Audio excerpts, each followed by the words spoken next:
मैंने आपसे कहा था ना कि नारम ज्ञानम ददाति इति नारद, जो ज्ञान देता है उसे नारद कहते हैं।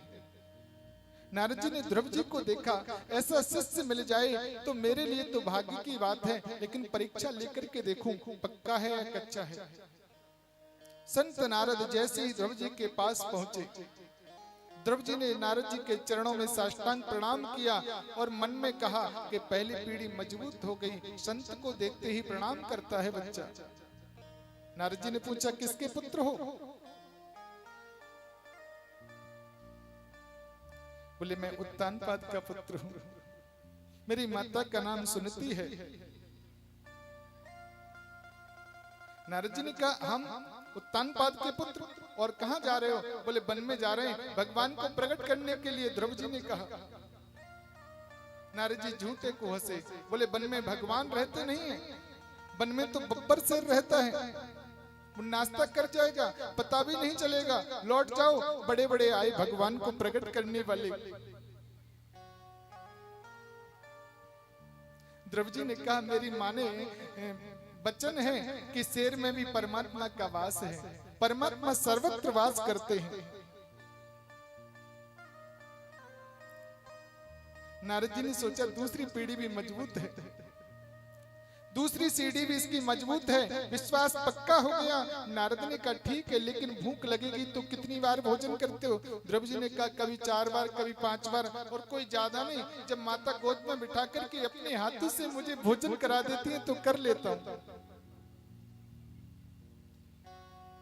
बोले वन में तो आपको माता नहीं मिलेगी, तो वहां आपको भोजन कौन कराएगा? बोले घर के लिए लौट जाइए।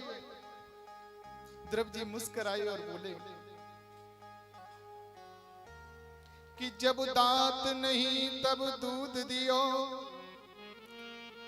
अब दांत दिए कुछ और भी देगा। मेरी माँ कहती थी कि जब बालक का जन्म लेता है तो उसके दांत नहीं होते, उसके दूध की व्यवस्था परमात्मा करता है। बच्चा जन्म लेता है बाद में, पहले मात्र स्तनों में दूध आ जाता है, पहले उस परमात्मा की सबसे बड़ी चिंता परमात्मा को है। और जब दांत नहीं थे तो दूध दिया, अब दांत दिए तो अन्न की व्यवस्था भी वही करेंगे। लेकिन आप नारद जी नहीं हो सकते। बोली मेरी माँ कहती थी कि एक बार जिसको नारद मिल जाएं उसको भगवान तो अवश्य मिलते हैं। आप कैसे नारद हो कि मुझे घर लौटाने का प्रयास कर रहे हो?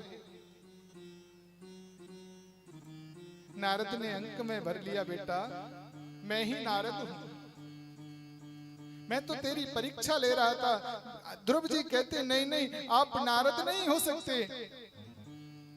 नारद जी ने कहा बेटा मैं ही नारद हूं।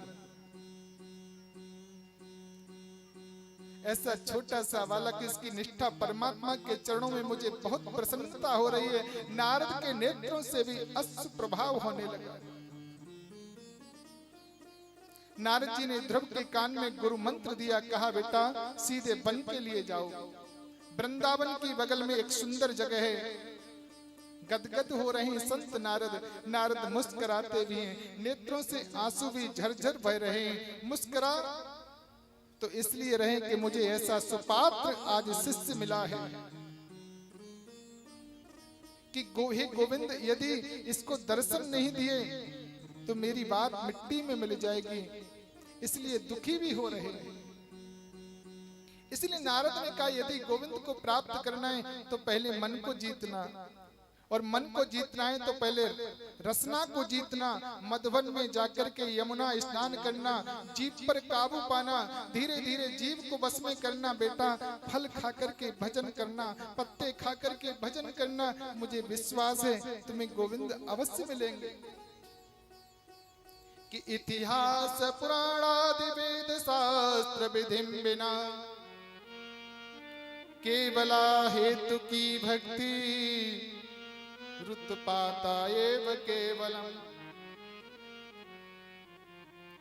इतिहास पुराण वेद शास्त्र विधि के बिना जो मनमुखी भक्ति जो हम लोग करते हैं ना, इससे शांति हमारे जीवन में नहीं होती है, इससे उत्पात खड़े होते हैं। मनमुखी वाली भक्ति शास्त्रों के आधार पर चलें, इतिहास पुराणों के आधार पर चलें, और गुरुमुखी भक्ति ही सार्थक होती है, मनमुखी भक्ति कभी न करें। इसलिए कहते हैं जीवन में सच्चा गुरु अवश्य धारण करें। गुरु बिन भवनिध तरे न कोई, जो विरंच शंकर सम हो। चाहे वो ब्रह्मा विष्णु, ब्रह्मा और शंकर के समान ऐश्वर्यशाली क्यों न हो, लेकिन गुरु के बिना भवसागर से पार नहीं हो सकता है। अब ध्रुव जी को मंत्र दे दिया नारद जी ने। ओम नमो भगवते वासुदेवाय, ओम नमो भगवते वासुदेवाय, ओम नमो भगवते वासुदेवाय। ये मंत्र हमारे ब्रजवासी बड़ा सुंदर भाव इस मंत्र का करते हैं भैया। एक गुरु शिष्य थे, दोनों जा रहे थे जंगल से निकल करके। शिष्य का नाम था ओम। क्या नाम था शिष्य का? ओम। दोनों जा रहे थे, रास्ते में चौधरी साहब की ईख खड़ी हुई थी। ईख समझते हो ना? ईख खड़ी हुई थी, जिसमें बड़े बड़े गन्ने होते हैं बांस जैसे। अब निकल के जा रहे, शिष्य बोला गुरुजी से, गुरुजी मुझे तो गन्ना खाना है। गुरुजी ने समझायो, बोले गुरुजी मुझे तो लानो है तोड़ करके। शिष्य ना मानो, गुरुजी की आज्ञा लेकर के गयो। अब ईख थोड़ी सी दूर थी। अब वो ईख के पास पहुंचा शिष्य, ओम नाम का जो था, उसने जैसे ही गन्ना तोड़ा ईख में से आवाज हुई। दूसरे कोने पर चौधरी साहब खड़े थे, डंडा लेकर के, लाठी लेकर के।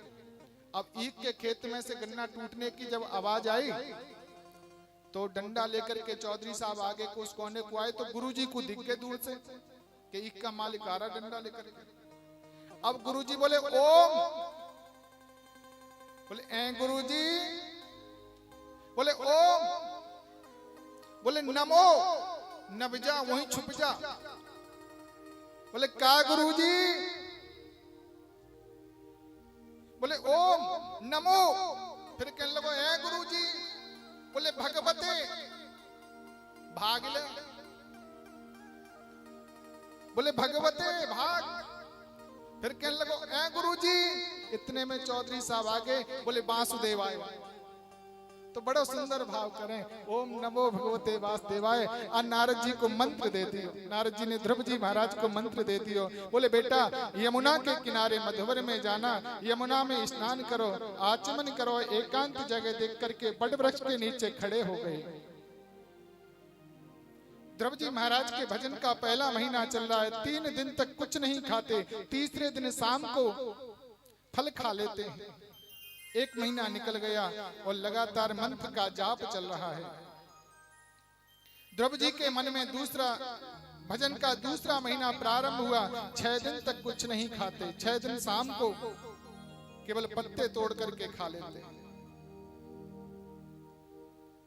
त्रातांते त्रातांते प्राप्ते कपित वदासना, आत्मवृत्तनुसारिणा मासम नित्य चरण हरि।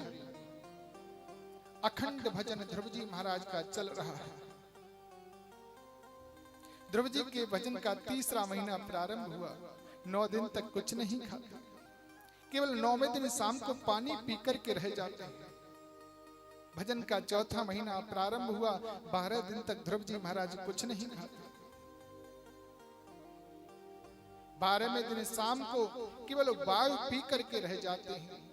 ध्रुव जी का 5वां महीना प्रारंभ हुआ। बंधु अपने श्वास को भी रोक लिया। धीरे धीरे ब्रह्मरंध्र में जाकर के श्वास रुक गया, प्राण अवरुद्ध हो गए, एकदम सन्नाटा छा गया। ध्रुव जी के हृदय में नारायण का प्रागट्य हो गया और एक पैर से ध्रुव जी खड़े हुए हैं। ध्रुव जी ने वैसे जैसे ही अपनी श्वास को रोका, प्राण वायु रुक गया। जितने भी देवता हैं सबका प्राण अवरुद्ध हो गया। सब देवता घबराए, ब्रह्मा के पास में गए। देवता बोले भगवान